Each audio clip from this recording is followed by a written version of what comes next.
speaker tonight is Glenda Sluga, Professor of International History at the University of Sydney. And the name Glenda Sluga is one that is instantly recognisable to historians of internationalism, European nationalism, identity, immigration and gender history, not only in Australia, but across Britain, Europe and the United States. And I know this because on a recent extended research visit to Europe and England, Glenda's reputation sailed before me wherever I went. I was having coffee with academic colleagues at Heidelberg University, and upon being asked where I was from, I said I work at the University of Sydney, and I was invariably greeted by the response, "Oh, Glenda Sluga's at the University of Sydney." And then I moved to London, and I was greeted with the response, "Oh, Glenda Sluga, I'm launching her book next week." And then at Oxford, even more remarkably, "Oh, Glenda Sluga, she's here at the moment." And I am completely confident that I would hear exactly the same words in Paris, Harvard, Vienna, Leiden and Cambridge, all places that Glenda has held fellowships. And this international recognition is testimony to Glenda's wide and distinguished scholarship on the cultural histories of nationalism and internationalism. Most recently, these have included The Problem of Trieste and the Italo-Yugoslav Border, published in 2001, The Nation's Psychology in International Politics, published in 2006, and the, if not hot, well, at least warm off the press, Internationalism in the Age of Nationalism, which came out last year. This latest work argues that contrary to our usual understanding of the 20th century as an era of nationalism, the concepts of nationalism and internationalism were very much entwined throughout the 20th century and mutually shaped the attitudes that influence global politics in the present day. And I remember being particularly struck by her discussion in this book of the spaces as well as the temporalities of internationalism. The history of internationalism, she reminds us, has always involved forgetting. And the various global futures envisioned by so many different kinds of actors in the interwar period especially were also premised on the making and unmaking of certain kinds of pasts. And maybe we'll hear a little bit more about that tonight. This attentiveness to the tensions that pulled at those who took up the idea of the international, including women and those outside Europe, and to what it meant to them and indeed to their lived experience of the idea of the international, is a notable feature of Glenda's approach to a field that often seems dominated by institutions and official conventions. And soon too, I hope we can expect another publication, maybe, that examines these themes, as Glenda is currently completing a study on the Congress of Vienna that aims to recover the lost history of women in international politics. So Professor Sluga has been awarded the Max Crawford Medal by the Australian Academy of the Humanities. In 2006, she was appointed a member of the International Scientific Committee for the History of UNESCO, and in 2009, she was elected to the Australian Academy of the Humanities. Perhaps a damehood is next. These honours reflect Glenda's innovative research, but they also speak to her intellectual generosity, her expansive collegiality, her mentorship of students and younger colleagues, and a preparedness to engage in the wider aspects of academic life. It is these qualities, as much as world-class scholarship, that have earned her the admiration, the much-deserved admiration of her peers, and that infect us all with a sense of the importance and urgency of the study of the past. It was therefore with a great sense of pride, but also possibly relief, that the University of Sydney received the news that in 2013, Glenda had been awarded the Kathleen Fitzpatrick Australian Research Council Laureate Fellowship, a scheme designed to attract and keep world-class researchers in Australia. And for the next 5 years, she will run a major project titled Inventing the International, The Origins of Globalisation. This work will build on Glenda's own formidable international standing to position Australia as a leader in research on the historical legacies of internationalism.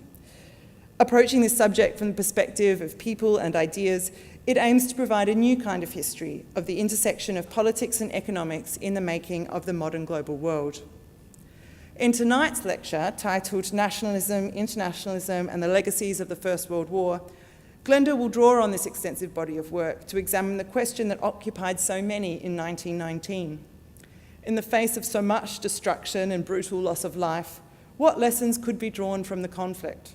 How should the world be made again? Discussing the legacies of the First World War from the perspective of its end and focusing on the twinned principles on which the new post-war international order was to be established, namely nationality and the League of Nations. Her aim is to understand the relative significance of nationalism and of what contemporaries articulated as a new era of internationalism in the last years of the war and in its wake. So please join me in welcoming Professor Glenda Sluga.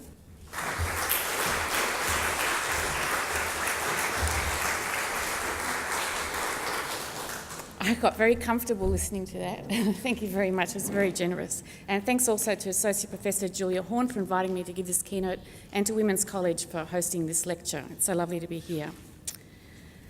Well, historians such as A.J.P. Taylor have long argued that in contrast to the impetus of nation and empire, internationalism was an insignificant part of the peace of 1919. Given the cool history war provoked by the centenary of World War I, by that I mean the Serbian academics who, prompted by their governments, are boycotting a Sarajevo conference on the centenary organised by Bosnians, and the French and the British governments are taking irritated issue with versions of the war's history that want to spread blame equally among the great powers and not just point the finger at Germany. It's hard not to be painfully reminded of the irrevocable damage that can be wreaked by thoughts and actions we are apt to name as nationalism. In this lecture, though, my brief is to explore the war's lessons and legacy, a perspective that cannot fail but remind us that the peacemaking process that brought an end to the war confirmed two principles of peacemaking, namely national self-determination and the creation of a League of Nations. As I will show, this twin legacy was the product of a broad history of social and intellectual engagement by men and women with the ideas of nationalism and internationalism, a history that connects the post-war with significant cultural and political changes that had taken place before and during the war. Despite the claims of historians such as Taylor, looking only at nationalism and neglecting internationalism is like preferring a monocle over the optics offered by a pair of glasses, or over the convenience of bifocals, which I'm wearing. So looking at both allows us, I think, to bring into focus the history of how a future after the war was imagined during the war and the lessons that people thought the war had taught them as the war itself was progressing. A history we still know very little about, I think, in the Australian context. And I would argue that this perspective on the aspirations of a broader segment of the community, of academics and women, as well as politicians, give us a sense of the horizon of expectations that shaped political debate, agency and institutions in the 20th century. I'm going to start, though, with a story about this woman. In 1915, a little over a year of fighting, a British nurse named Edith Cavell was executed by a German firing squad. So that's Edith. Some of you may have noticed the monument that stands in a small pedestrian respite at St Martin's Place near Trafalgar Square in London, opposite the National Portrait Gallery. And that's a monument of Edith. I'll come back to it in a minute, I'll show you in a minute. Cavell, let's hear about Cavell first. Cavell was born in 1865 in a village on the outskirts of Norwich. A woman of her time, she started out her grown-up life as a governess and then took up nursing in her 30s. By 1914, she was in charge of a nursing school in Brussels and had established a French language nursing journal. Altogether, she was a prominent figure in the local medical community. When the war broke out, Cavell was visiting England, but she quickly returned to German-occupied Brussels to help out through her nursing school and clinic, which had been taken over by the Red Cross. It was well known that Cavell worked with the local Red Cross unit to save the lives of soldiers from all sides. The German military, though, accused her of aiding and abetting the escape of over 200 Allied soldiers from German-occupied Belgium, an accusation she never denied, and she was arrested and tried along with 33 others. In fact, some stories suggest that she was given away by a postcard sent by some very grateful soldiers from England saying thank you so much for helping us escape. On October 12th, 1915, Cavell was executed. After her death, Cavell was almost immediately transformed into a heroic martyr for the Allied cause. Her reputation as a Florence Nightingale of the Great War, a British Joan of Arc, spread through the empire. She became a national hero in Britain, and her memory an instrument of anti-German sentiment at both ends of the Atlantic, as well as in the British Empire and beyond. So not only do we find a Rue Edith Cavell in Brussels, but Edith Cavell Boulevard in Port Stanley, Ontario, and a Cavell corona, a geological feature on Venus. Hospitals in Peterborough and Brussels and Toronto, schools in Vancouver, Ontario, New Brunswick and Bedford, the Edith Cavell building at the University of Queensland, a street in Johannesburg, another in Mauritius, a car park in England and a bridge in New Zealand. In New South Wales, the Edith Cavell Trust still provides scholarships to nurses. Cavell's death offers endless examples of the ways in which the memorialisation of the war has a history that extends back to the war itself, and an important place in the strategic deployment of nationalism, invoked as patriotism, in sustaining, if not igniting, the war. So these are some images of how her death was used at the time, in fact, as a recruitment strategy. In Australia, this is a particular French magazine under the collection Patrie, the Fatherland, a stamp, Remember Edith Cavell, murdered October 12, 1915. And that, in fact, is a church window in Norwich, where she was born, with an image of Cavell surrounded by Florence Nightingale and two saints. And this is a Brussels postcard. In Australia, in 1916, there were 2 films made about Cavell's execution, and segments were used as recruitment propaganda during the war. In 1919, Cavell's body was brought back to Britain after being exhumed, and she was given an elaborate state memorial service at Westminster. Now, my own interest in Cavell concerns the competing memories of the war and the nature of public engagement with its purpose. Take, for example, the eventual design of the London Monument that was constructed with the oversight of the Edith Cavell War Memorial Committee, chaired by the owner of the Daily Telegraph, the Lord Mayor and Bishop of London, and chairman of London Council, even though her own family said, well, actually what Edith would have been to remember it by establishing a retired nurses' home. Planned in 1915 but only completed in 1920 because of a wartime shortage of marble, the monument featured a 10-feet-high Cavell wearing the nurse's uniform she wore to meet the firing squad, and his sculptor, George Frampton, who was the president of the Royal Sculptors Society, donated his work and wrote to the family to ask exactly the detail about what she was wearing when she was executed. Crowning the monument was the Geneva Cross standing for nursing. You can see that in this image just there. And the figures of a woman and child standing in as allegories for Belgium and other small nations under the protection of Britain. On its front, the monument featured the tribute for King and Country, at its rear a British lion crushing the serpent of envy, malice, spite and treachery, with the motto, faithful unto death. On its 2 sides, the words devotion and fortitude. Beneath Cavell's feet was the inscription, Brussels Dawn, October 12, 1915, and above her head, an imposing, there you can see for King and Country and humanity, above her head, the imposing humanity. The first time I saw the monument, I was struck by the way in which the monument folded Cavell's memory into both the more predictable cause for King and Country and humanity. And when I began to do a bit more research, I discovered another as intriguing fact: the origins of the text that is even more awkwardly juxtaposed, you can almost see it there, underneath the Brussels Dawn. And it's juxtaposed with for King and Country, and placed at the opposite pole of humanity. And they are the words, patriotism is not enough. I have no hatred or bitterness for anyone. And just underneath in the smaller writing, there's fortitude. You can see it better there.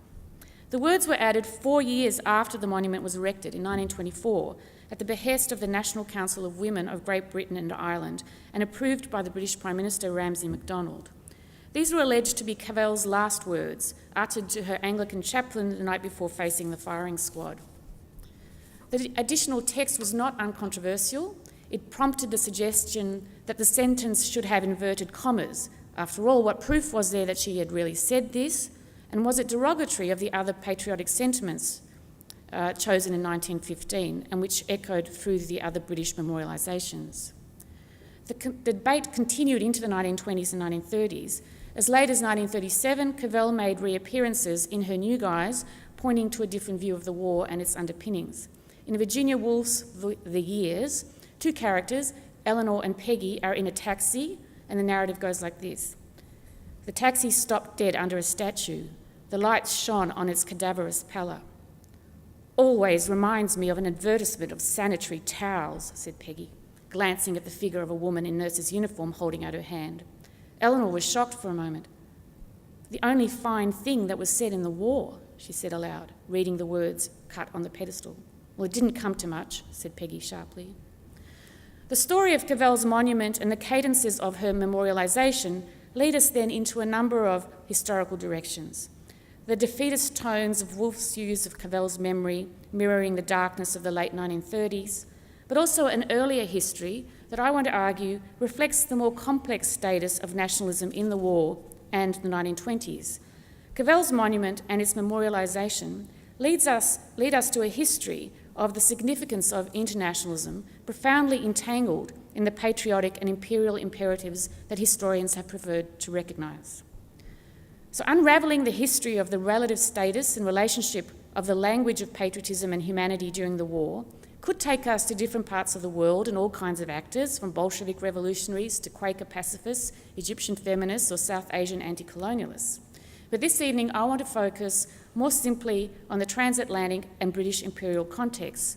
And in keeping with the theme of the conference that this lecture is part of on universities and the war, to look a bit at the roles of social scientists and academics during the war and their contribution to the validation of the vocabulary that provided important foundations for a post-war peace and that we can think of as patriotism, nationalism, national self-determination, humanity, internationalism, the League of Nations. Why should we care about academics and their words? In part because the First World War saw their recruitment, the recruitment of academics, by the governments of the great powers, especially Britain, France and the United States, as expert advisors. Some of these academics were social scientists, including geographers, but in the main they were historians and classicists. It was really the heyday of the historian, in the same way as the Second World War would feature anthropologists and sociologists. This recruitment of expert advisors is further evidence of the close connections between intellectuals and key male political figures, unlike academics now, I'd argue, connected through extensive networks of social, intellectual and political association. And while women were less likely to be the academics or politicians in this mix because of gender discrimination, middle-class women such as Cavell herself are also crucial to my historical project because of their place in these networks and the extent of their activities on the fringes of academia and politics on behalf of humanity and British imperial patriotism. It is a story that in some respects begins around the time Cavell was born. It begins in 1863 when the horrors of an earlier war, long since forgotten, the Battle of Solferino between Austria and Sardinia, led a Swiss businessman to establish the Red Cross as a means of nursing wounded soldiers in cases of war for the sake of humanity. And this was followed in 1964 by the Geneva Convention guaranteeing the neutrality of medics and field hospitals for the amelioration of the condition of the wounded in armies in the field. By the time the 1907 Hague International Convention on the Pacific Settlement of International Disputes was agreed between the sovereign powers of a long, long list of countries that start with Prussia, the USA, Argentina, Austria-Hungary, Belgium, Bolivia, Brazil, Bulgaria, Chile, China, Colombia, Cuba, Denmark, Dominican Republic, Ecuador, Spain, France, UK, Greece, Guatemala, Haiti, Italy, Japan, Luxembourg, Mexico, Montenegro, Nicaragua, Norway, Panama, Paraguay, Netherlands, Peru, Persia, Romania, Russia, Salvador, Serbia, Siam, Sweden, Switzerland, the Ottoman Empire, Uruguay, and the United States of Venezuela. And I had to say those because just to give you a sense of how dense the international community already is in that period. It's a very complex place. Well, over that period, by the period from the 1860s to the decade before the war, the landscape of internationalising developments had also radically changed.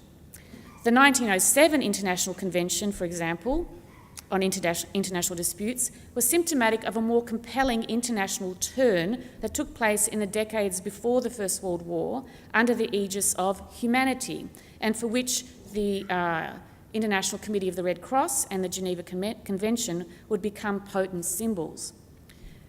Against a background of escalating military stockpiles and imperial wars, the emergence of 10 new international organisations and associations for each year of the 1890s, devoted to all manner of internationalised questions of peace, health, political rights, labour conditions, travel, communication, immigration, as well as women's rights within nations, encouraged some contemporaries to think of this period of the early 20th century as a new era of internationalism. And it was new and different because, they argued, it wasn't like the abstract philosophising of the early 19th century, but it was grounded in the objective social facts of internationality, the objective social facts as they saw them. These objective facts could include the creation in 1888 of the International Council of Women, representing 53 women's organisations from 9 countries, and followed later on by the National Council of Women of Great Britain and Ireland, that ended up asking for the words to be changed or added to Cavell's monument. The International Council of Women was also characteristic of this new allegedly objective internationalism, because it aimed to achieve its international humanitarian and pacifist ends by not only creating national associations to those ends, but lobbying for the rights of the groups they called the subject races repressed by empires. Sometimes they were, the Irish or the Egyptian or the Georgian. And the argument that they ran was that the satisfaction of demands for national self-determination would lead to a more just, internationally conscious and thus more peaceful world. A logic that also saw many of these same women involved in anti-slavery causes and the Aborigines Protection Society. Membership of these international organisations, with their twin focus on nationalism and internationalism as the method of peace, reached into the upper echelons of political life across Europe, from middle-class feminists to media men to politicians, bankers and oil barons. John Hobson, the British economist, explained with confidence in this period that it had become impossible, he said, to trace down those issues which are presented to us as great social issues, political or economic, and to find any solution which is satisfactory that does not present the elements of internationality. On this view, internationalism was an objective fact of modern life, mirrored in the rise of international laws, institutions, intergovernmental cooperation, and the opportunities for transnational sociability, thanks to new technologies of communication and travel, but also new ways of understanding the subjective realism of nationality and its roots in patriotism. Before the war, Woodrow Wilson, the man who, as President of the United States, presided over the processes of peacemaking in 1919, Wilson described patriotism as a sort of energy, he said, a basic human urge that is amenable to the improvement by the examples of civil behaviour and social duties inherent in the political order. Now, this was said by Wilson in the guise of an academic, a political scientist, historian, but it reflected an increasingly popular view that whereas national patriotism used to be considered an expression of the territorial or political state of the fatherland, this comes from a woman's journal of the period, it was now understood to be not so much a stage as an ineluctable element of human nature, a psychological reality, an affective disposition such as filial or paternal love, which everyone could find in oneself and which it would be unnatural not to experience. Not insignificantly, this psychological conception of patriotism was often, as in Wilson's case studies, also dependent on what was understood at the time as racial capacity. It was commonly alleged some peoples had this energy, others did not. Those that did not could not claim national independence. A quick glance through pre-war publications shows up the extent to which the question of the relationship between the national and international were being redefined in this period around the newly discovered psychological interpretations of patriotism as a good kind of nationalism and consciousness of humanity as its corollary on an international scale. In one such example, Margaret Pease's 1911 True Patriotism and Other Lessons on Peace and Internationalism, published in London as a textbook for day school or Sunday school teachers, but to be found, in fact, in every university, including our own, the library still now. In this book, Pease was careful to make clear that Sunday school teachers who wanted to give lessons on peace had to understand that the native soil, as she put it, of internationalism was the life of the smallest human group. Internationalism, she explained, tends to expand patriotism into a love for humanity, to enlarge national consciousness into world consciousness. So we find the same formula in widespread discussions of the existence or prospects for an international mind, which, like world consciousness, was suggestive of a new kind of individual subjectivity or mentalité that corresponded to the changing sociological conditions of international modern life, but that also built on the foundations of national and patriotic feelings. So having all these ideas being redefined in relationship to each other through these new scientific understandings of, or specific to that historical time, scientific understandings of human nature. In a report on internationalism in Japan, undertaken on the eve of the war for the trustees of the New York-based Carnegie Endowment for International Peace, its author, a Rotarian named Tsujaniro Miyaoka, discussed the rise of human conscience from a lower to a higher plane. He described how the love of community grew into patriotism, bringing mankind to the threshold of discovering the truth that, in Miyaoka's words, his welfare, as well as the welfare of his country, cannot be promoted without safeguarding the interest of the world. Miyaoka's Japanese experience takes us outside the transatlantic setting, but it also illustrates the reach of an Anglophone intellectual history and the connections between what can be thought of as high and mid-level exponents of ideas. Miyaoka attributed his insight to Nicholas Murray Butler, the president of Columbia University and a trustee of the Carnegie Board. Butler had become well known for popularising the term international mind, by which he meant the habit of thinking of foreign relations and business in such a way as to inspire friendly and cooperative relations, and as elemental to an evolutionary process already in train that would eventually see war disappear. Unsurprisingly, perhaps, Butler believed that those responsible for that nurturing were less likely to be Japanese and more likely to be men like himself, an international elite instructing public opinion on ethical principles, civilised standards and respect for law, as he put it. Concepts such as the international mind or world consciousness helped reify the alleged objective status of internationalism. Yet even before the war broke out, they were put under intellectual strain by the examples, as John Hobson noted, of the sudden flare-up of intense hostility towards Germany or Russia or France, which from time to time possesses the personality of the ordinary British citizen.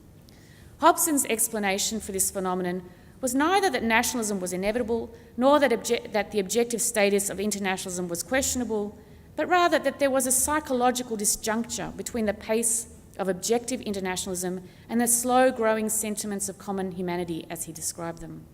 The challenge, he said, was to bring the sentiments of humanity up to speed with the pace of objective internationalism. Whatever we might think of Hobson's explanation, it underlines the consistency with which the national was discussed in the context of the international, and vice versa, and the centrality of psychology to the ways in which both ideas were understood. It illustrates the ways in which words and arguments were used to make political claims. Anchoring internationalism to patriotism bolstered the relevance of a liberal, institutional and law-focused conception of internationalism, or alternatively, hooking the privileged place of the nation in political and cultural life to internationalism might mitigate the prospect of future wars. What influence did the Academy have in the propagation of these words and arguments?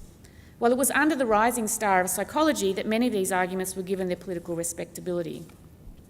Variants of the idea that nationally inflected patriotism was an entrenched and positive feature of human nature echoed through the new psychology that was taking form as a scientific discipline, in published works that dwelt on the origins of nationalism in herd instincts or group psychology, or that distinguished the more positive psychological provenances of patriotism.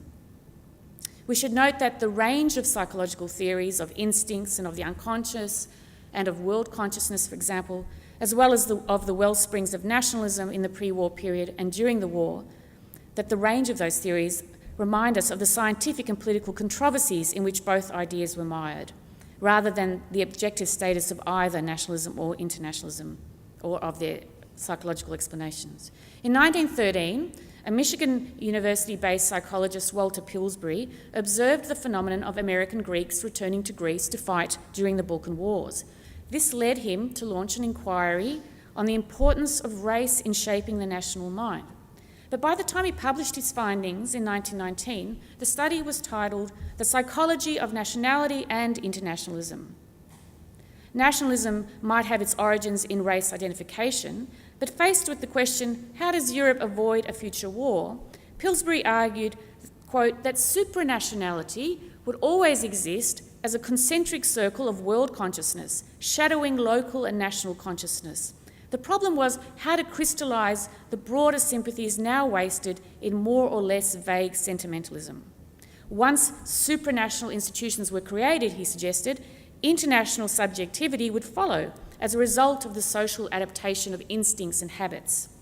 It would take about a century, but after that time, the legal foundations of a League of Nations would become as immutable as the Constitution of the United States. So you create the United States and you create Americans. You create the League of Nations and you create international people.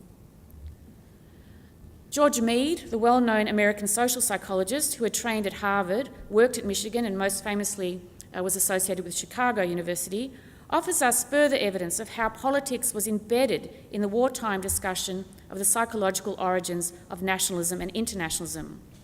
So for Mead, the self was constituted through social communication and interactions. He had a socially constituted individual, and in an analogous way, you had a socially constituted internationality. The social origins of both the national and the international mind were rationales, in his case, for an international organisation that he conceived of as a League of Nations. That league would provide the social context in which these different nations would get together and start to think of themselves as international, and that this process would eliminate war as the arbiter of international life. As importantly for our understanding of the terms of the peace that were eventually agreed in 1919, Mead's socially constituted international mind looked a lot like Nicholas Butler's, in the sense that both men thought of the international mind, like international arbitration, as relevant to the civilised world, namely Europe and white settler colonies, and only occasionally Japan and the South American republics. So these connections between the wartime worlds of politics and ideas are all the more apparent when we view this same period from the vantage point of social history and bring the often gender-segregated roles of women and men into clearer focus. So within the first year of the outbreak of the war, even as many international institutions, particularly feminist and working class ones, broke up under the strain of war, new national associations supporting the idea of international or supranational government of some kind sprung up on the British political scene. And we know the most about Britain because there were so many there and because of the research that's been done on them. The most popular of these national associations in support of some form of international government mobilised broad sections of the population in support of a collective system of international relations identified with the creation of a League of Nations. Helen McCarthy, who's the historian of the British League of Nations associations, argues that characteristic of these associations was their centrist policies and how mainstream their appeal was. Critical to the formation of these associations were the same academics and politicians who around this time also began to be recruited by governments to advise on the conditions of an anticipated peace. By 1915, there were two separate League of Nations societies in Britain, one created by a Cambridge classicist called Goldsworthy Lowes Dickinson, and another and with Leonard Woolf, Virginia's husband, and another by Gilbert Murray, the Regius Professor of Greek at Cambridge, and Edward Grey, the Liberal ex-Foreign Secretary. In 1918, these two societies merged and established the League of Nations Union, with Grey as the president, the junior Foreign Minister Robert Cecil as chair, and Gilbert Murray as its deputy. Across the range of League associations in Britain and elsewhere, it was a fundamental premise that patriotism was compatible with internationalism, regardless of how one envisaged a future League of Nations. We should not be surprised to find that the League of Nations Union's mantra was enlightened patriotism. So just to get a sense of how widespread this interest in the League of Nations was, Membership tallies show us that in 1920, for example, there were 60,000 paid-up members with 417 branches. A year later, there were 150,031 members with 665 branches. By 1925, there were 469,000 members and 2,173 branches and 1,642 corporate affiliates. Interest in the League, in fact, it peaked in 1931 with nearly 500,000 members. Interest in the League was part of wider political culture engaged in the democratisation of foreign policy and in the idea already well anchored in political Anglophone and Francophone discourse by this time that peace was dependent on new international architecture and the balancing of patriotism and humanity. There was no shortage of reference among League of Nations supporters to the British Empire as a model of international community, unifying diverse peoples and places. The empire was even rationalised as a transitional nursery for new nations, as well as for the federalisation, formal or metaphorical, of those nations. The League of Nations Union also entrenched humanity as a concept of particular relevance to women, who otherwise, of course, had few national political rights. Middle-class women were, in fact, the mainstay of the League of Nations Union, in part because of the already established structures of women's pacifist movements and religious organisations to which the League Union became attached, such as the Jewish Women's Union, the Church Army Girls' Clubs, Council of the Girls' Friendly Society, and in part because women who felt marginalised in the national public sphere championed what they called the instinct of motherhood as particularly fitting for the promotion of a league.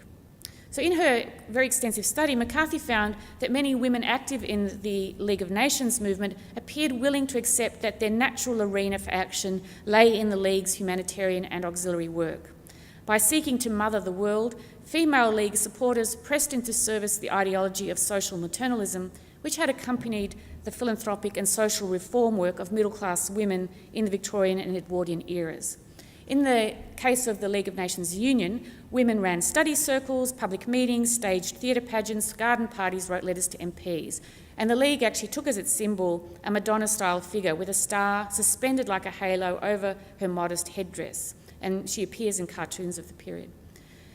This image of the League doesn't quite fit with the fact that even though women made up a quite large number of the local membership, the inner circle, of course, and the executive were male. And included in that inner circle were academics such as Gilbert Murray and Alfred Zimin. Murray was born in Sydney in 1866, a year after Cavell, into a family which the ADB describes as keen on the protection of animals, children, foreigners, heretics, unpopular minorities and the like. As Regis Professor of Greek at Oxford, he helped popularise in his historical work the psychological concepts of the unconscious and herd instinct and the more general view of nations as having their origins in psychological phenomena. Murray was also known as the intellectual godfather of English liberalism, a role that he worked to support the idea of a league as an organisation that could reduce the passion of nationality by not acknowledging consciousness of nationhood in all cases and discriminating instead on the basis of the international reverberations of the specific national issue, which meant for him, though, that undoubtedly the case of England was one in which patriotism was significant and important and had to be recognised and not handed over as a cause to the Tories or the militarists. Murray eventually had a long, prominent career into the Second World War, promoting liberal international values on an imperial model and under the auspices for a while of world citizenship, he hated that particular name. He even was in charge of a cultural body called the International Institute for Intellectual Cooperation that was part of the League in the interwar period. Alfred Zimin also had a long career in this realm. He hoped to run UNESCO at one point. In 1919, he was a classicist, an English classicist, morphing into the chair of international relations at Aberystwyth. International relations was a discipline that was created as a result of the war, and he was the first chair ever anywhere. During the war, he was on the League of Nations Union's Research Committee and the British Advisory Committee on the League of Nations as well. as well as Murray was also on that British Advisory Committee. Zimin's theorisation and rationalisation of internationalism echoed too the new psychological theories of group psychology and national instincts. A self-proclaimed convert from his Jewish identification to an English patriotism, Zimin proposed in his many wartime writings that no theory or ideal of internationalism can be helpful in our thinking or effective in practice unless it is based on a right understanding of the place which national sentiment occupies and must always occupy in the life of mankind because of human nature. The road to internationalism, he said, lies through nationalism. The League of Nations Union then offers us a telling example, I think, of the close links between academia and government in the course of the war and after. But those connections ran even deeper. During the war, academic expertise was organised by the great powers into national research bodies. The British had the Political Intelligence Department, the Americans had the Inquiry, the French had the Comité des Études, or the Committee of Studies. The British department employed Arnold Toynbee, later a chair in modern Greek and Byzantine history at King's College. At the time that he was brought into government service in 1915, however, having evaded military duty, Toynbee was a tutor and fellow in ancient history at Balliol. He was also Gilbert Murray's son-in-law. Toynbee believed that the industrial economy had unified the world and that political unity in some form must follow, and this view also brought him to support the League of Nations Union. If Oxford and Balliol in particular harboured a network of historians involved with the Political Intelligence Department, Cambridge was represented by the historian Harold W. Temperley, who authored the eventual official history of the peace process, and who, having fallen ill just prior to his regiment setting sail for their Gallipoli mission, manned the War Office, preparing papers on the historical, political and statistical background to the various territorial disputes in the Balkans. And his fellow former Cambridge student, James Headlam Morley, Professor of Greek and Ancient History at Queen's College, London, also made it to the Peace Conference as an expert advisor. What they thought these men would teach them is a very interesting question. So the value of the understanding of the ancient world. Morley was a supporter of the League on the basis that it would give representation in international politics to smaller states. As he wrote in 1919, "We have had enough nationalism, and we want the tide to begin flowing in the other direction." In the United States, the body of experts brought together to advise on the post-war and to go to Paris in some cases were men from Yale, Harvard, Princeton. They had their headquarters at the American Geography Society. And they're interesting because of their connections across the Atlantic to the British world I've been describing. For example, Walter Lippmann, who was linked to Harvard, was also part of this British progressive circle that brought in the LSE, Oxbridge, and the east coast of the United States of America. And he drafted in 1918 Wilson's famous 14 points, including the final point that became the rationale for both the principle of national self-determination and the League of Nations covenant. As importantly, if we look beyond the academics and scholars who came into the formal employ of governments and ended up at the peace as expert advisors, we discover that women who offered their services and were rejected were still important in these same intellectual and political networks. Many of these women were connected as well to international women's organisations, not just the International Council of Women, but also the Women's International League for Peace and Freedom. They included the American professor of history and sociology, Emily Green Balch, who taught at Wellesley and was fired for opposing the war. She went on to win a Nobel Prize after the Second World War for her work on the internationalisation of the seas and international disarmament. Helen Swannack, the editor of Foreign Affairs, a journal of international understanding, which was the official organ of the pacifist English political group of disaffected labour rights, the Union of Democratic Control, to which Ramsay MacDonald belonged, who had become the Prime Minister and who agreed to the change of the wording on Cavell's monument. So Swanwick, in this role as the editor of this journal, enjoined the evolution of what she called a sane and constructive internationalism. That meant an internationalism that acknowledged patriotism and love of country, but also sought to serve what she called the cause of international reconciliation and understanding among men. She imagined too an international parliament where interests other than national, such as shared vocation, shared motherhood, would combine across national lines, even if in the interests of imperial unity. Maria Gordon Ogilvie, the first woman to be awarded a Doctor of Sciences from the University of London and the first woman PhD from Munich University, believed that her expertise in geology equipped her for the boundary commission that was constructed at the end of the war to decide controversial territorial issues. Of course, no one else thought she was, no one who deciding on that commission thought she should be on it. But in 1918, Ogilvy announced to an audience of International Council of Women a new era of internationalism.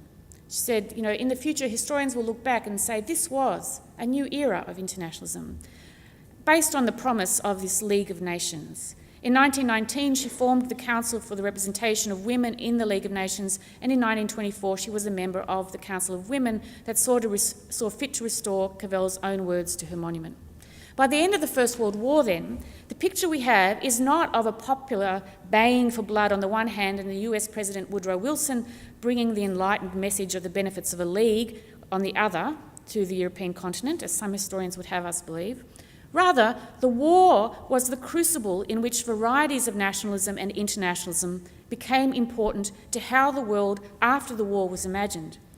If, as some contemporaries argued, the lessons of the war itself were to be learnt.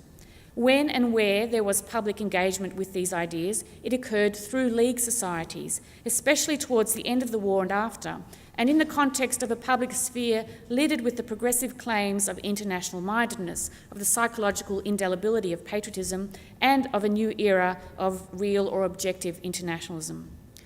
While the history of the role of scholars and experts and their wider social, intellectual and political networks in the determination of the peace and questions of national self-determination and the League is fairly uneven, I mean, they were not always listened to, as politicians and statesmen often opted for strategy or convenience, we cannot help but see the influence that they had in 1919 in the twin focus of the peace on nationality and the creation of a League of Nations.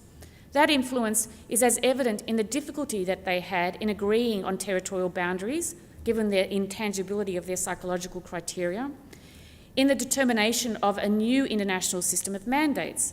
Now, this mandate system was, of course, for a system for managing the colonial territories that belonged to the vanquished powers and which handed them over for safekeeping to the winners, including Australia, of course, on the grounds that different cultures, races, had distinctive psychological propensities for realising nationhood. And here George Louis Beer, the American historian, is the expert to watch. So there were three classes of mandates, A, B and C, and C was the worst grade you could get, of course, and that was the mandates of Southwest Africa and the South Pacific that handed Nauru and New Guinea to Australia as requiring the most political tutelage. These were, Mandate C requirements suggested, best administered under the laws of the mandatory as integral portions of its territory.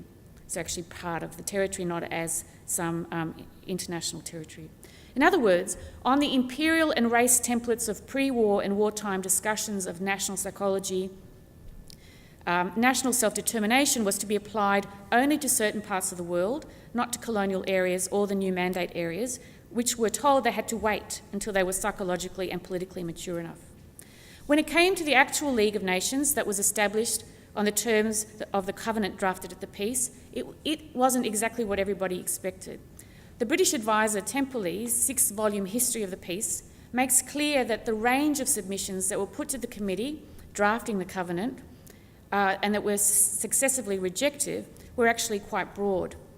Even in the context of the prevalent emphasis on the national basis of internationalism, by comparison, the actual League held to a minimalist international agenda, reinforcing the fundamental place of nation-states and national patriotism and marginalising many of the democratic ambitions heaped upon it by women in the International Council of Women and by the League of Nations Union, which still saw this new international government as expanding the opportunities for democratic representation.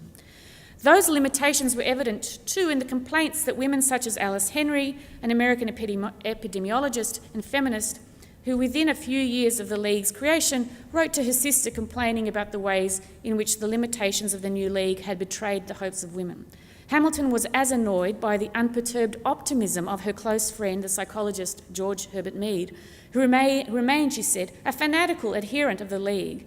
Mead, Hamilton mocked, was still convinced that all the woes of Europe will be over when once we have joined it, the United States.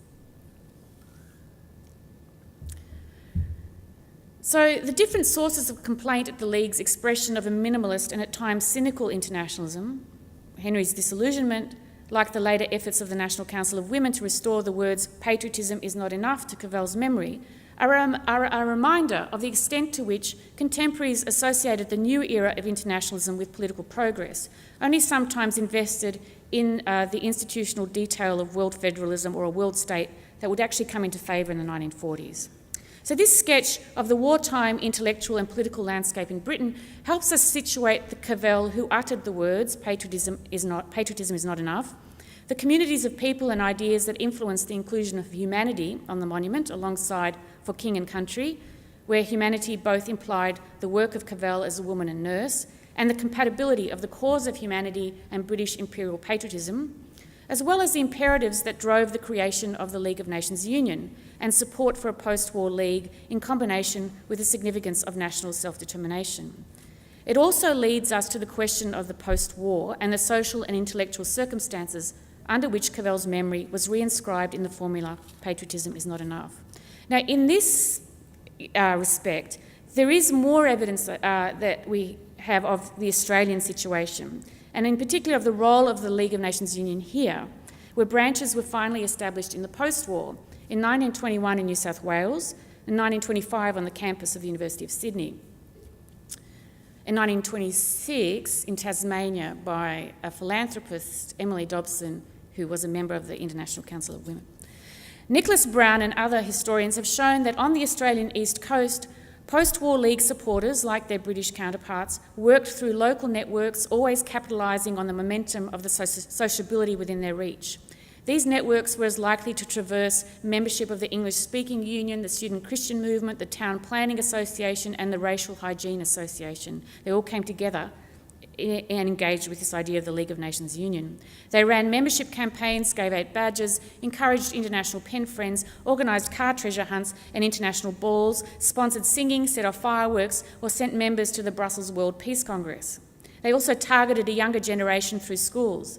I'd love to meet someone who had this experience, but children were invited to dress in national costumes expressive of the world's cultural diversity, although I think they do that now still, every Harmony Day, and to imagine Geneva. That belongs to the 1920s. Even in quieter years, Sydney alone hosted more than 200 lectures. One of the foundation members of the New South Wales League of Nations Union responsible for these programs was Raymond Watt, for whom the League was an experiment in new techniques of government, he said, deliberative and representative. This experiment was accompanied, he argued, by the new scientific ways of understanding the psychological rather than moral roots of the world's problems. Although membership of the Australian branches of the League of Nations Union was spread evenly among men and women, and as with its sister societies in Europe and Britain, it peaked in the early 1920s, in 1927, and then again in the late 1930s, the momentum was difficult to sustain regardless of the campaigning. At the outbreak of World War II, the Union's popularity suddenly declined, and it was reduced to redundancy by the disappearance of the League itself. And by 1942, the appearance of a new impetus behind the significance of internationalism that was this time less anchored to patriotism or nationalism and more to the idea of world citizenship appeared. But that's another story for another centenary. So back to this one. It's little wonder that after the First World War, the memory of Edith Cavell took on renewed life. There was not only her London monument and its reinterpretation or literary referencing of the pacifist Cavell. There were plays. George Bernard Shaw mentioned her in his play St Joan, and more memorials. There was, in fact, these are some of the others in England. Let's get to the one. This memorial, which is a bust by Margaret Baskerville, and it was commissioned as part of the Shrine of Remembrance development in Melbourne and positioned across the road from the Shrine of Remembrance. Bruce Skates, in his study of the shrine space, argues that although a tribute to over 1 million horses killed in the Great War was permitted in the shrine precinct, a monument to a single woman was not. In fact, the monument had to be moved when the National Gallery, Victorian Gallery, was built at the site where Cavell's bust stood. And we don't really know much about the ideas behind this particular depiction. The image appears in some war memorial publications, but She's often remembered as an Australian nurse. However, the actual memory of Cavell was kept more potently alive in film. So in Australia, there had been those 2 films in 1916. In the 1920s and 30s, there were 3 more films, and the most interesting one, I think, was in another version of my slides.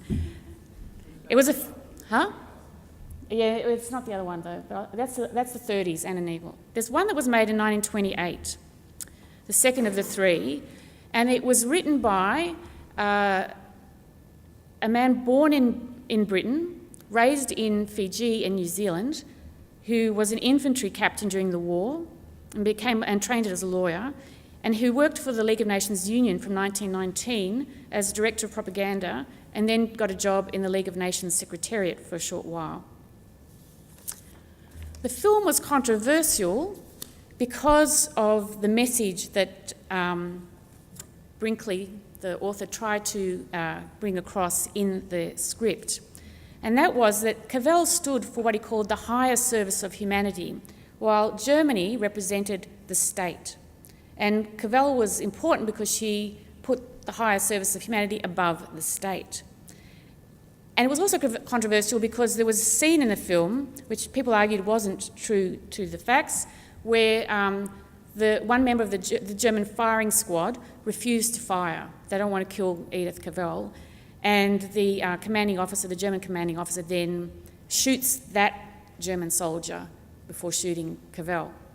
And so the Germans objected to the movie, and the British government, Austen Chamberlain, didn't like it either.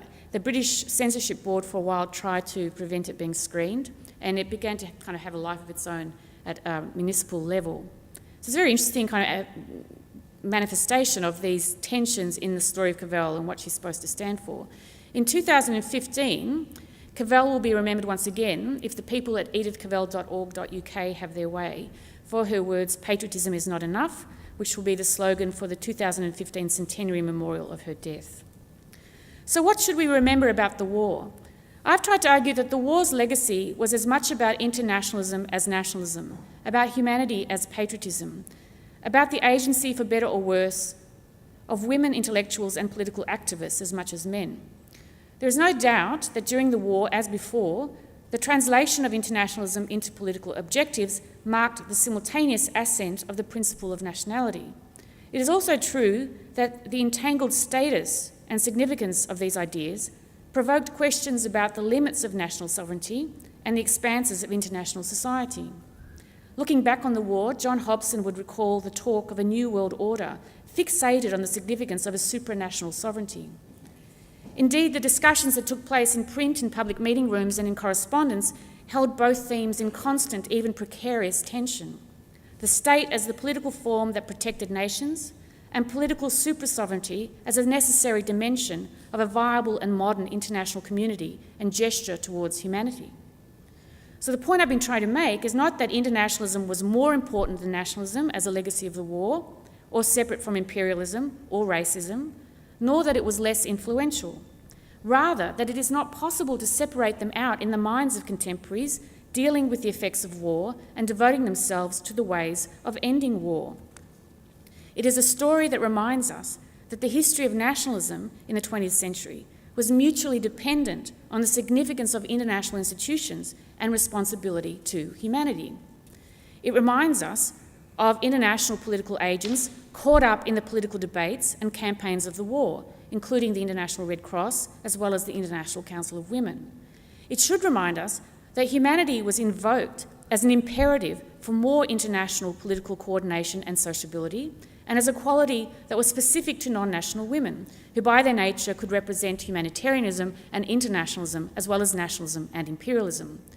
Even as humanity was at times associated with the claims to civilizational superiority of Britain, America, Australia, you fill in the blanks nation, it was a constant reminder of the political and cultural pressure to bring the national into some kind of alignment with a consciousness of international responsibilities.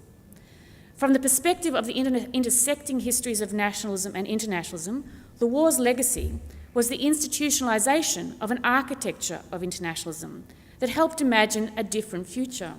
that shaped the 20th century, both the international and national limits of that century, and its radical difference as a century of war and peace from what had gone before, and from what has become the much more global but less international century that is our own. Another reason to remember. Thank you.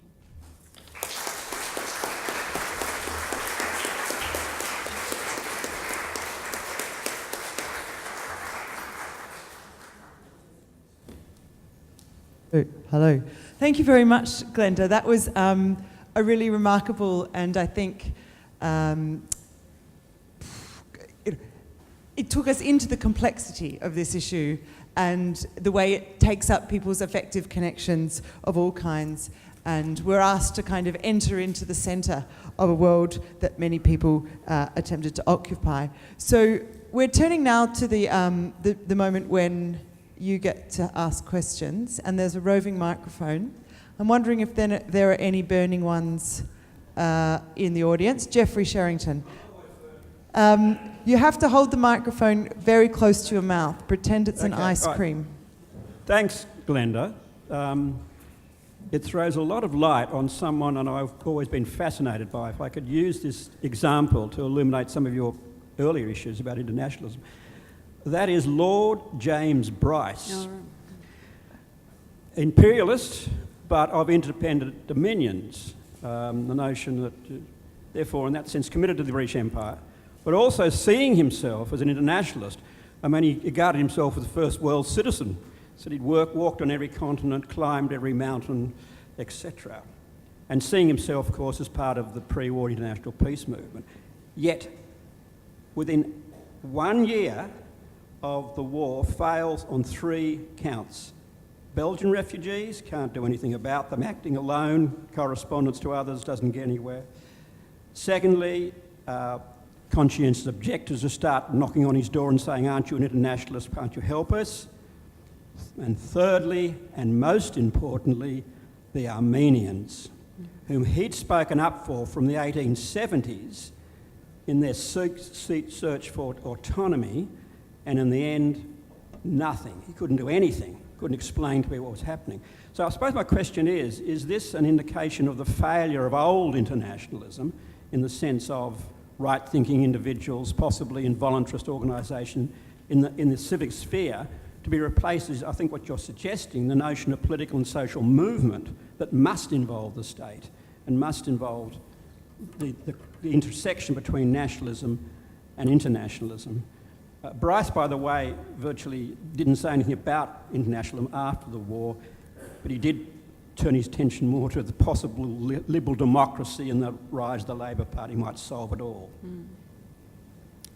Yeah, that's a really interesting question and very put very well. I think I'm always reminded of someone like Hans Morgenthau, who's regarded as the father of realpolitik, political theory. And he was a Weimar refugee, right? And he went to the United States and then wrote this book that was about politics among nations, it's called. And in it, he has 2 ways of thinking about the world. One is, he talks about the UN and UNESCO, and he says, what a waste of time, UNESCO, cultural understanding, as if it's going to bring us peace. Because he was a refugee from the Weimar Society. He knows 1 minute everybody's friends, and you're Jewish, but you're part of normal life, and the next minute you're not. So cultural understanding, what happened to it? That wasn't missing. They all knew each other. So he really disliked that notion of some kind of cultural answer to how you actually get peace. But on the other hand, he also believed that the nation state was becoming more and more obsolescent. Now, the reason why I bring him up in the context of Bryce is that, what are the lessons of someone like that who turns during the war, and is it an older or a newer internationalism that's different? I think it's true that each period has historically specific manifestations of, internationalists and nationalists in the 19th and the 20th century, right? At different times, 1940s are different from the 1920s, different from the pre-war period. But at the same time, I also think that there are these, changing contexts that interrupt, if you like, other ways of thinking about oneself and one's relationship to the world.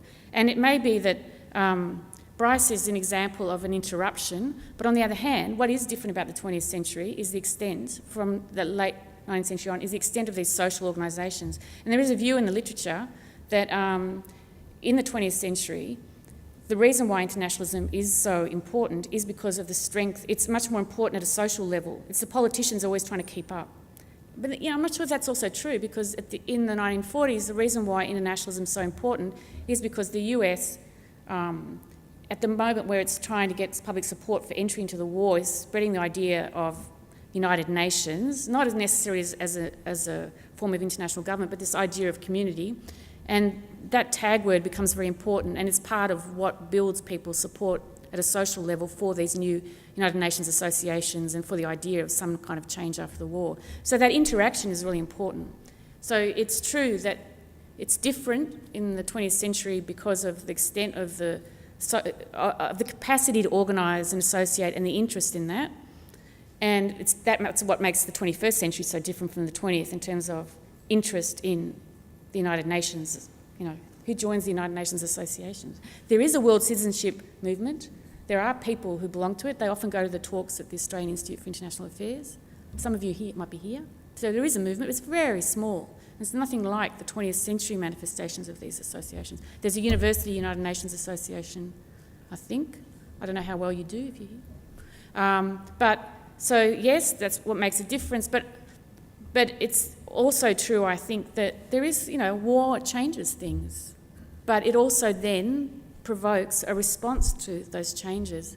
How else do you understand what happens to German intellectuals in Australian society during the war?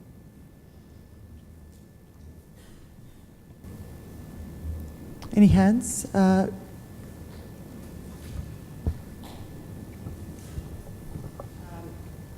This is a question that doesn't directly deal with what you've been covering, but it's something that comes up in my mind with nationalism and fanaticism. Is there a genetic basis here, or is it just an inculcated situation when you see people fighting each other for centuries and they can't stop? What do you feel about that? Yeah, well, that's the question that everybody asks about and has been asking. So the question of human nature is the one that was at the heart of these debates. And for every example you'd find of, of some kind of endemic urge or instinct to conflict, you'd find an example of the opposite. And sometimes it was thought of in gender terms, right, that men want to fight wars and women don't. But that's also not true, So I can't answer that question, but I think it's important to understand, historians that look at political culture are very interested in the kinds of momentum that politicians, academics give to certain views of other people or of one's own identity, or rationales for joining wars or for not going into wars. So you could argue for the power of words, psychological power of words, if you like. So the very complex ways in which, in some periods, societies or groups are inclined to go to war or not, or who opposes. One needs to look at all those different variables, if you like. If it was as simple as genetic, then we wouldn't be trying to build League of Nations, that humanity thing wouldn't be there. So there's always that tension, or wanting to kind of take control of human nature and shape it in certain ways. And that is part of the Enlightenment project from the 19th and into the 20th century.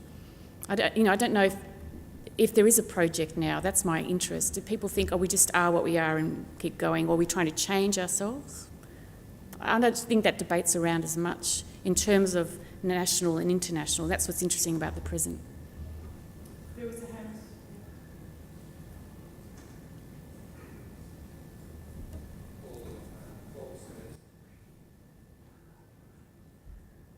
Simidas. A very interesting lecture. I learnt so much. Thank you. I was interested in your comparison of internationalism with imperialism and nationalism. I think you were linking internationalism and imperialism. But it does strike me that in the interwar years, in places like Australia, it was far easier to be an empire nationalist than to be a nationalist, let alone an internationalist.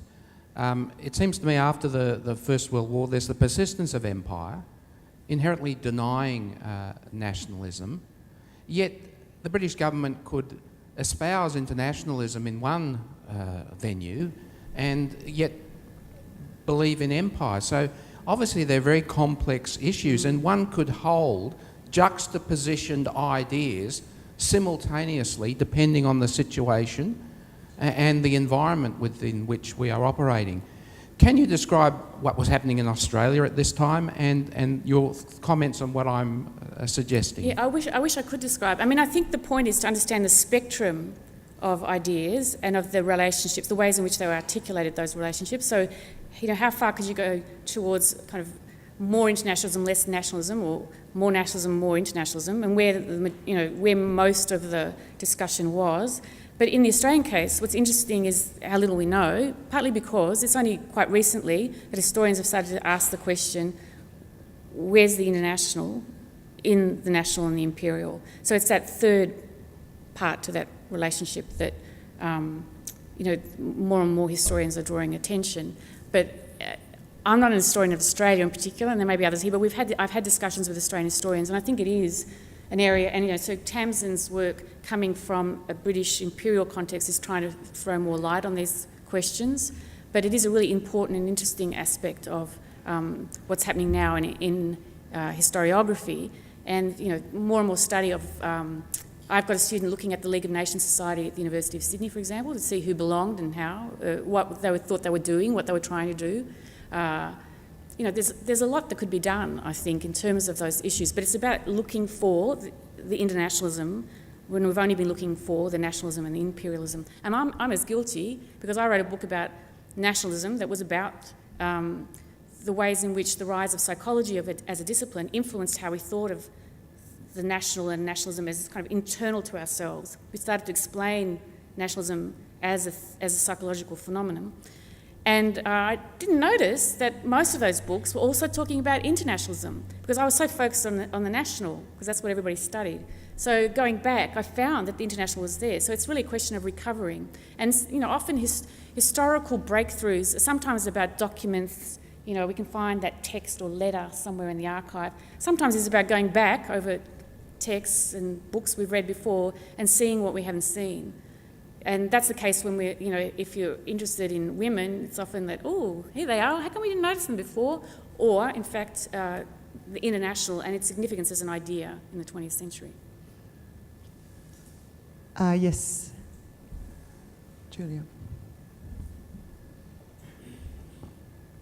Thank you, Glenda. That has really crystallised a lot of things that we were talking about today, I think, in terms of thinking of academics' contributions, the sort of vocabulary of internationalism that you were talking about, how that might change in the 1920s and 1930s after the war. And partly following on from Jeff's and Paul's question, I'm just here thinking of the place of democracy, or perhaps even liberal democracy, in that language or vocabulary of internationalism. I'm specifically thinking of John Anderson, who was the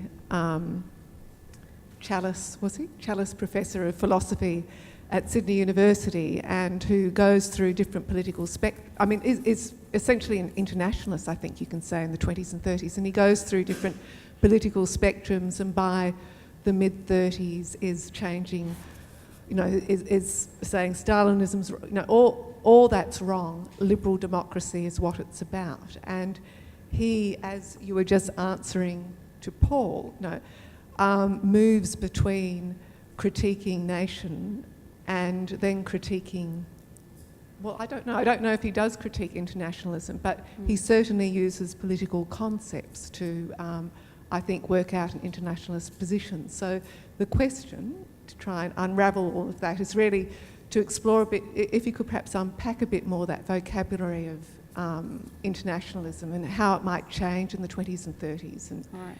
So some of the thinking behind the League of Nations is international government. So, and because the way in which the relationship between the national and international worked, often the national was thought of as, a smaller version of what should be the international, not just in terms of how you create nations. You create them through sociability. Therefore, if you socialise individuals to get nations, if you socialise nations, you get it international. So all those kinds of models. But also that, in fact, if nations are representative of individuals, and that's a form of democracy, then the international can be representative of nations, and that's another form of democracy. So you get that old idea of the Parliament of Man, right? So that is there embedded in it. But I think there's another level at which, and this may not be, someone like Leonard Woolf, when he comes up with his idea of international government for the Fabians, and when he's asked to do this research, and that model then is taken up at the discussions in 1919, he is thinking about, okay, so what level of representation should we have? And he thinks municipal organisations. He doesn't think he thinks it can't be the state, it has to be some other level. So these sorts of ideas and discussions are taking place. But there's another way in which you can look at it, and that is that for women and for colonial subjects, the League, for all its imperfections, becomes a really important site for having representation of some kind, and it invents this notion of an international political forum. So, Fiona Paisley's done work on what is his name now? There's an Indigenous guy who goes to Geneva in the 1930s in order to seek representation for Aborigines in Australia, and to say, basically, can you please organise for Switzerland to take over sovereignty of the Indigenous populations in Australia. We know that there are all sorts of communities that are part of the mandate system, for example, or just in colonies, that start to write petitions to the League of Nations, even though the League has no power, but they start to write petitions to say, we need to be heard, this government is not representing our interests, there are Sioux Indians that go there as well.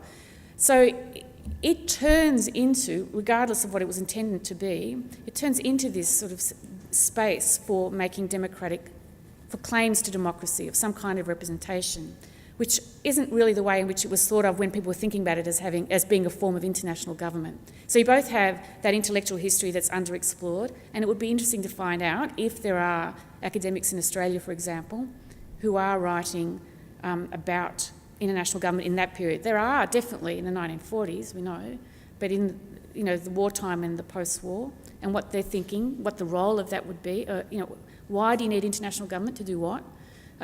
Temperley, in his book on the peacemaking, argues that the war, the military organisation of the war, in fact, was the template for the architecture of international government.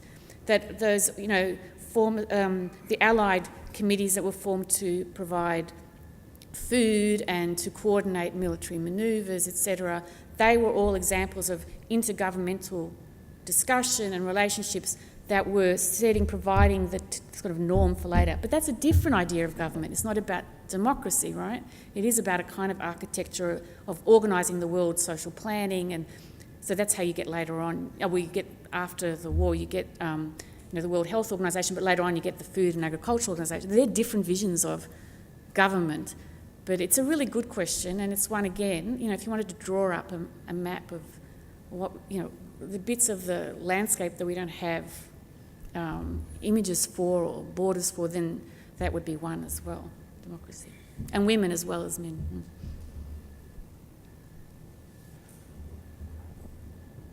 Hi there, Harry Sargent, PhD candidate. I was just wondering what you felt about Max Weber and his suggestion in 1919 that a state is something which has a monopoly of violence in a particular area. And it seems to me this idea is very antagonistic to internationalism, because we have this connection of violence with nationalism, and because the international order isn't based on any monopoly of strength. It is essentially an anarchy, which makes it fundamentally different to a nation state. I was wondering if that was also perhaps a separate legacy of the First World War, this view, and if there was any responses to that view, or a comeback which would connect nationalism with internationalism in a way that overcomes this problem. The question of the state is there. It's some of the internationalist movements of the pre-war included, for example, anarchists And so, I mean, Weber's not an anarchist, but, you know, so the questioning of the state was pretty fundamental. But what happens by the time of the war, that kind of argument has become pretty marginalised. So it's not at the centre, if you like, of interest in internationalism, in liberal internationalism, which is very much about maintaining the state, even though it's pushing at the idea of sovereignty in this period. And there are two examples of where state sovereignty is in fact reinvented. None of them are very successful, again, because of state interventions. One is the Free City of Danzig, for example, where, you know, they couldn't decide where to draw the line, so they created a free city. And the other one was supposed to be the Free City of Fiume. But that didn't work because Italy got a fascist government, and even before then it was occupied by right-wing Italians. So, but there were these ideas, and they keep cropping up in the 20th century. So the idea of a free territory returns less as, you know, an experiment in alternative sovereignties and ways of dealing with not kind of some conceptual, you know, intrinsic problem with the state and violence, but in fact just how do you solve sovereignty issues when, of course, you know, nation states don't really work. So there is an experimentation that takes place. But Weber is, you know, like the Weimar Germans, who are much more radical, in fact, than most of the other delegations. They're on the outer. It's the Weimar German delegation that goes to the League and says we should have a federally organised League of Nations on the German model. All right, so exactly the same. We have these states, and at the top we're going to have a League of Nations that's like the Bundestag. The Swiss also say, yeah, federalism. The Americans are saying federalism, but they're thinking about Frederick Jackson Turner, the historian, tries to get Wilson to put forward a plan for a federated Europe, in fact, on the American model. So there's a lot of federalism going on. This is not completely a question about the state. I don't think that there's that kind of theoretical engagement that you're talking about, that Weber was, you know, engaging, but there is a fundamental engagement with questions of sovereignty that are seen as, you know, part of the problem of state violence. So if you think of, you know, Brinkley's text, he wants his film to be about the importance of humanity and the higher service of humanity over the state, and Germany representing, pre-Weimar Germany, representing the extremes of state violence in that context. Hands are going up just as 7:30 is striking, but I will take 3 questions together, and then Glenda can have a pop at whichever she thinks is most pressing. Make statements. And then we'll wrap up. Thank you. My question was with regards to the women that you described in the peace movements who used that idea of maternalism or motherhood to their advantage. Do you think in the long term that was harmful to the feminist cause? Was it what? Sorry? Harmful? Do you want to answer that one now? No, keep going. Okay. I mean, I thought your paper prompted so many lines of thought and inquiry, but I'll just pick up one. I mean, you've talked about, I mean, we all know nationalism, imagined community, dependent on certain technologies like print and media and so on and so forth. But obviously, in the way that you're framing it, internationalism is an imagined community as well, dependent on many of the same technologies, and in fact, dependent on its conditions of possibility by the existence of nationalism.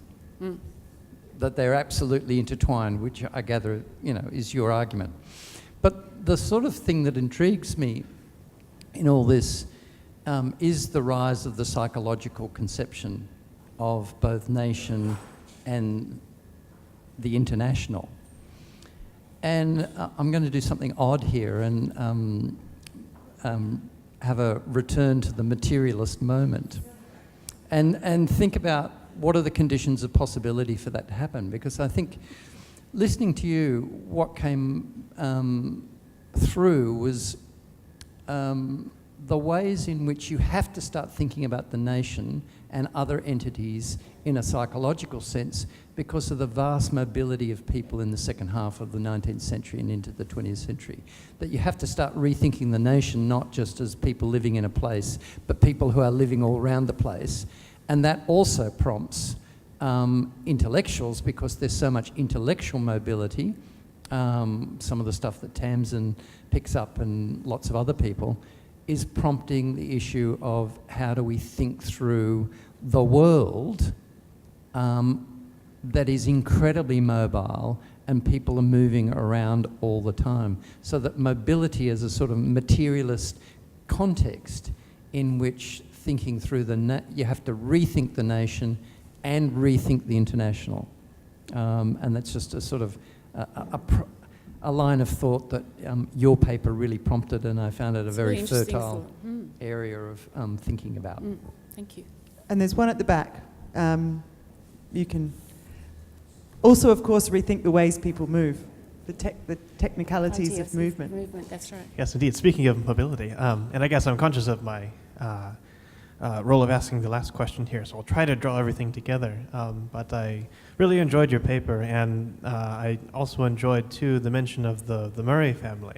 And my own interest in the Murray family comes from looking through Gilbert Murray's papers, and I noticed that there are a lot of elements of correspondence between Hubert as proconsul of New Guinea and, of course, Gilbert, his brother, who is in Oxford. Yeah. I was wondering if that is kind of a microcosm of this transference of a perhaps older imperial knowledge of governance and a newer international knowledge of a way to govern in this kind of context of humanitarianism, this context of we govern absolutely for the benefit of those ruled, and which is kind of encapsulated in the mandate moment and all of that.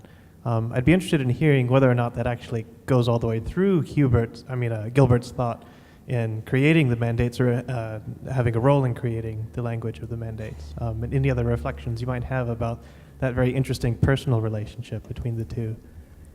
I think that those two are really good projects for both of you to do, because I don't know a lot about Gilbert Murray. I have gone through his papers in the past, but I didn't find very much on Hubert. But in fact, if you go to the ADB entry, it's about Hubert more than about Gilbert. You go to Gilbert Murray and it's about Hubert. And I think it's a really interesting project. And it's one of the questions I've been asking Tamsin about these connections between, particularly Murray, because he has that Australian connection. So, and not just his brother, but are there intellectual networks that he's part of that spread these ideas? How is he reacting to what's happening here as well? How does that inform what he's thinking? Or in fact in New Guinea, yeah. So I think that's a fantastic project. I think Stephen's is a fantastic project. I think that first question about maternalism and was it the wrong thing? Historians, I think the worst thing you can do is to, judge people. What we want to do is understand their arguments and why they make them. And particularly women, because, that maternalist argument is still part of our culture. It's how, some women make arguments about why they should have certain roles and how other people make arguments about why they shouldn't have roles. So it's worth understanding how historically entrenched that argument is and what women were trying to do with it in that period, and maybe why that argument and not another one, and what its limitations were or possibilities. So it's worth studying that as well. So I think there is so much interesting work to be done, and I will look forward to reading it in the future. Thank you very much. It seems that if patriotism is not enough, then what we know is not enough either. So before you go back and think of Geneva, perhaps you can join me in thanking Professor Sluga for a very stimulating few hours.